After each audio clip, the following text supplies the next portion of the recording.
Кыргыз циркинде канча ат бар? Баланста турган 3 ат бар. Болгону? 2 ит бар. Мен фактически 6 ат менен азыр иштеп атам.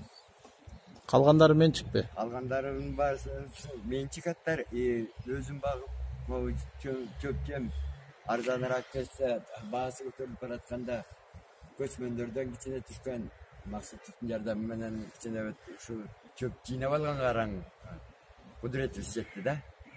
Шарты кандай ушул аткананын сарайдын ичин көрсөтүп коесузбу бизге аттарды? Шартын көрсөтөлү.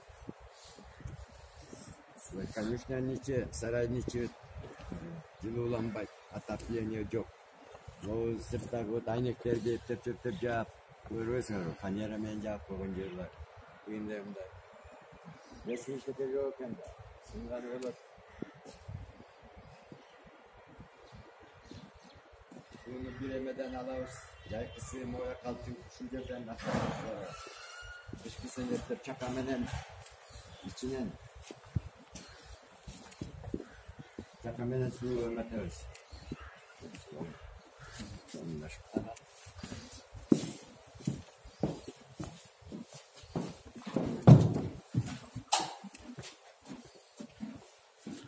Көрүп атасыңар. Бир лампочка аттарды. Бул качан курулган ат сарай? Бул 76-жылы цирк курулганда 76-жылы эксплуатацияга берилген. Андан бери ат сарайды 40 жылдан ашты. Ат сарай эмес, цирктин ичи детиги эл отурчу, залыбыз оңолбой атса, ат сарайында бирдеме деп айткандан дагы ооз барбай атат азыр. Эми ал жакты да көрүп чыктык эми. Ошончо дагы айтып көргөзүп коелу коомчулукка. Болот. Анча эми алдарынан акылды дегенде болбойт. Но быйыл ушу главный конь деп ипподромдо көрсөтүлгөн жанагы 20 канаттуу 20 оң жагынан 20 сол жагынан иштебейт. Ошондо Азоват деген эмеге ролго толук жооп берди да. Камбар ата асмандан жылдыздардын арасынан түшүп келип атты адамга берип, ушуну менен оокат кылып өзүбүзүнө да эмелерден кыргызчылыклардан могул саяк жуңгалдын кыз артынан келген. Мунун үстүндө 13 жаштагы бир балабыз чаап баратып бийлейт. Каражоргон, кыргыздын Каражоргон. Тосмолоруңар ушундай эле жиптен турбайбы аркандан, Жиптен. Аштоо да жок бул жерге. Тиги жемдерди боксагы менен аралаштырып жерге чачып коюп турбайсыңар. Бул айла кеткенден бе? Алдына айла кеткенден болгондон. Dediğin жерде акыры бош керек. Ошого бирдеме эми баарысына чөнтөгүндө өтөндө ашкан тыйын жок болсо эмне кыласың? Баарысына акчага келип такалып коесуң. Могул бер жакта турган 3 ат цирктин балансында ушооларга жем чөп менен камсыз кылып бербей отурат да. 3 атка дагы жем чөпкө каражат келбейби? Каражат мага болгону бир 34 миңге жылына бир жолу тап 3 жылдан бери бир жолу жем чөп алып берди. Калганын баарысын мен өзүм чөнтөгүмөн келет. Ыйлап мен кайрысы болуп кете жаздадым көчмөндөрдүн алдында. Балдардын духун көтөрүп ошолу алып чыгам деп аттары даяр болбой калды. Эки атым азыр айылда ат башыга кетирген. Ошарда өлүп калмак. Жакшы эмелер чаарат. Тошто Максуттун постановочный группасы издеген чаарат бар эле. Бунан эле жашы мени өлтүрүп алам деп айылга жиберип, анан алтат менен барып иштеп келдик. Түркмендерге жооп берип келдик. Ушу жылына ушул аттарды кармаганга канча каражат кетет? Каражат бухгалтериянын эсеби боюнча бир атка 72 миңден 72 миңден анча чоң акча эмес экен биздин мындай эмеге караганда. Биз иштеген бир ойлоп көргүлө. Азыр коммерческий программа иштетип атат, ошондо биз программаны жаап атабыз да, Афросыртычы. Ошондо бул жерде кара немелер бар, представительдер бар, африканисттер бар да. Kazaklar var, Özbekler var, Tacikler var. Ayıvlar men Tacikler, Kazaklar akrabatlar, Özbekler maymıl, şundaylar men işte ötetler. Ошондон түшкөндө мен менен жабылып атат. Anan biz ayağın bütüp atabız, Kırgızların atынан. Тоже at menen. Kırgız'ı attan ajıratkan, anda Kırgız biz öz üstüne atыбызды Kırgız ekenimizni unuttuk degen деп айтат элем. Ушуга барабар болгон. Мен ушул жашка келген убедился ушуну. Ушуга толук эметем да. Ат менен бирдеме кыра алат экенбиз. Любой жерде.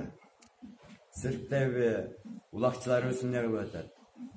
Башка тетекте кырсында көчмөндөрдө болгон оюндарда аттар менен эмне кылышты? Сиз айтып атпайсызбы? Мына бир жылда бир атты кармаганга, бакканга 72 000 сом кетет депчи. Ана сиз айттыңыз, мага 3 жылдан бери араң ушул бир ат 34 000 сом бөлдү депчи. Ана бухгалтериянын эсеби менен 72 000 сомду булар өздөрү ошо бөлүндү, сарпталды деп коюшпайбы? Эгер бөлүп бербесе кандай бул жагы? Эми бухгалтерияга менде достук жок болсо таанып айта албайм. Бирөөнү жөн жерден мындай күнөөлөгүм келбейт, бекер каралагым келбейт да. Аны счетный палата деген текшерип атат. Фининспекция, налоговый текшерип атат. Есть, андай сөз закулисный часть бизде артисттерде творческий средада ошондой бар. Айтылып жүрөт дегендей. Эгерде ГСМге өздөрүнүн менчик машиналарга жанакындай 18-жылы эле порталдан алып кагаз менде бар. 220 000 которуп алып эметип атса, буга деле ишенсе болот. Өзүнүн айдаган менчик машинасына 220 000. Менчик машиналарга мен дары көрсөтөм, ошол порталдан чыккан документти көрсөтөм да. 220 000 бөлүнгөн. 150 000, андан кийин 70 000. 150 000 жетпей калыптыр да аларга. Мага 34 000 менен отураммы? Азырда порталга кирип дейт, ишенсе болобу болбосо. Исанаевдин эртең менен айткан сөзүн түштө өзү жок таанып чыгат, айтпайм. Аны айткан эмесмин. Өзү билип эле кылып атыптыр. Мен ошонду көргөн жерге жамандап жүрөт.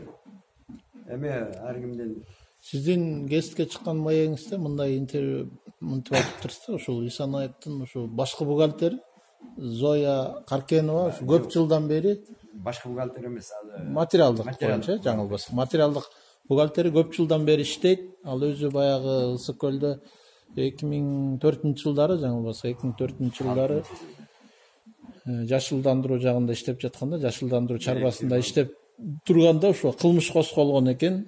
Ушунун чожоон айтсаңыз шуну. Приговор бизге бирөөлөрдүн жардамы менен колубузда азыр ушул кезде документ бар. Приговор бар да. Ошондо 3 жыл 304-статья менен 2-часы менен 3 жылга берилген. 3 жылга соттолгон. 315 менен 1 жылга соттолгон. Анан 3600 менен ошо приговор бекитилген да. 2006-жылы ошентип эметсе, ошондой приговор чыкса, 2007-жылы келип Исанаев жумушка алып койгон, алып алган да. Ошол күндөн бери иштеп атат. Ошондон бери иштеп атат. Ошондон бери тиге ел алдына чыгып сүйлөгөндө цифраларды алпычымбы, вообще мындай сөз угуп, бирөөгө сөз берип, бирөөнүкүн сеники туура деген, только ошол туура да. Ал айтты, ал законду билет, андан башка кишинин баарысы биз малбыз да. Ушундай эмеге. Анткени буга Исанаевдин мен кечээ ушул Чукуларада телевизордон выступать этти. Алар ушундай экен деген сөз. Булар аттан жыгылган немелер. Анан тигинтип берет. Өзү бир пайгамбардын баласы, калгандарыбыздын баарысы тиги токолдон туулган баласы ушундай сезет да. Момуну бетин айтсаң калтылдап, жок менен антип айтканымызды таанып чыгат. Могул сөз үчүн мен болбосом да бир жаштардан бир күнү бирөөнөн жакшылап туруп чекеден жейт. Ошону менен